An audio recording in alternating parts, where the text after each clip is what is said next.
David Brooks was a man of few emotions.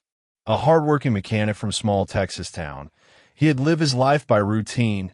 Wake up, work 10 hours, come home, eat, and sleep. The only thing that truly made him smile was his 16-year-old son, Jamie. Jamie, however, was different. He was quiet, reserved, and kept to himself most of the time. Unlike other boys his age who talked about sports or cars, Jamie would spend hours in his room. He was polite, did his chores, and never got into trouble. But still, something about his silence always made David worry. Why didn't he go out more? David would often ask, "I'm okay, Dad. I just like being home." Jamie would reply with a small smile. David thought maybe his son was just shy, maybe still growing into himself.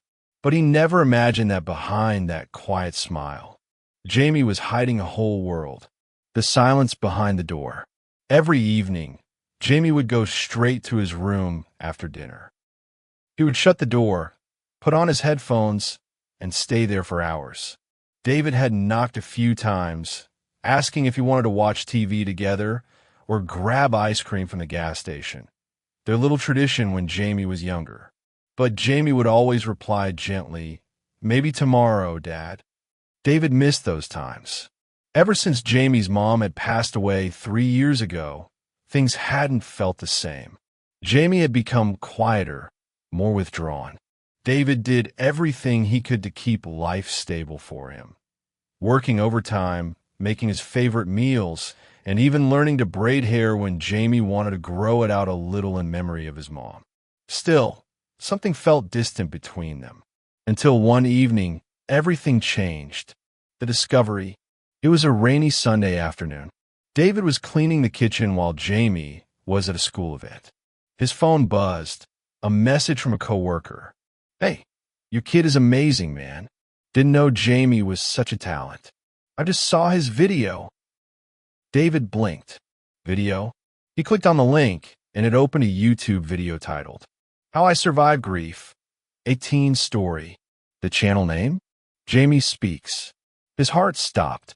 It was Jamie, sitting in his room, speaking calmly to the camera. The same room he always stayed in day after day. "I lost my mom when I was 13, Jamie's voice began. It felt like my world ended, but I didn't want to show it. So I smiled, stayed quiet, and tried to be strong for my dad. David sat down. His hands shook. Jamie's eyes on screen were full of emotion, depth, and strength. But I wasn't strong. I was broken inside. I needed a place to talk. So I started this channel, not to go viral, but to speak. And somehow, people listened. Jamie shared how he found healing through storytelling, how he talked about grief, bullying, self-worth, and hope, and how strangers from around the world began sending messages, saying his words helped them. If you're out there feeling alone, you're not. I see you. I was you. Tears rolled down David's face. What Jamie never told him. David had always worried Jamie wasn't opening up. But here he was, opening up to the world, telling stories, inspiring thousands. And David had no idea. He opened the channel page. Subscribers, 187,000. Views, 5.8 million. Comments, "This teen saved my life." Thank you, Jamie. I showed this video to my dad, and we finally talked. David broke down. This wasn't just a secret channel. This was Jamie's heart, his healing, his voice, and it was helping the world. The confrontation. That night, David waited up. Jamie came home, took off his shoes, and was heading to his room when David softly called, "Son, can we talk?" Jamie paused. "Sure, Dad." David held up his phone. The screen showed Jamie's latest video. Jamie froze. "I'm sorry I didn't tell you," he whispered. "I didn't know how." David walked over and hugged him tight, tighter than he had in years.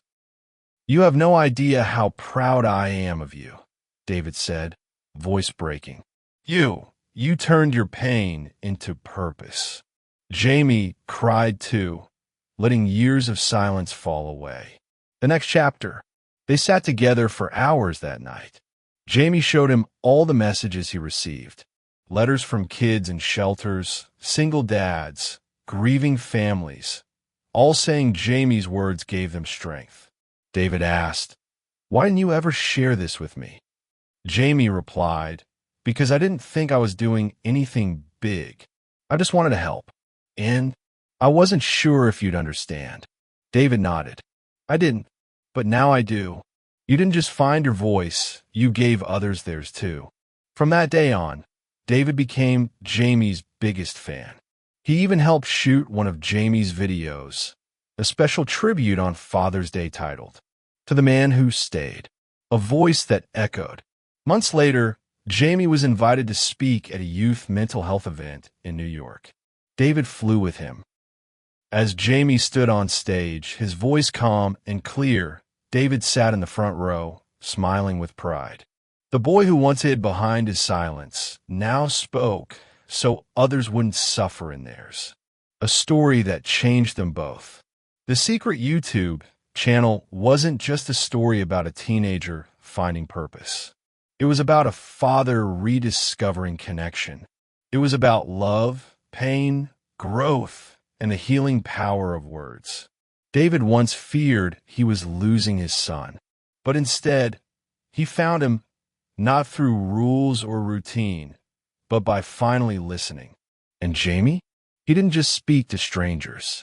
He finally spoke to the one person who mattered most, his dad.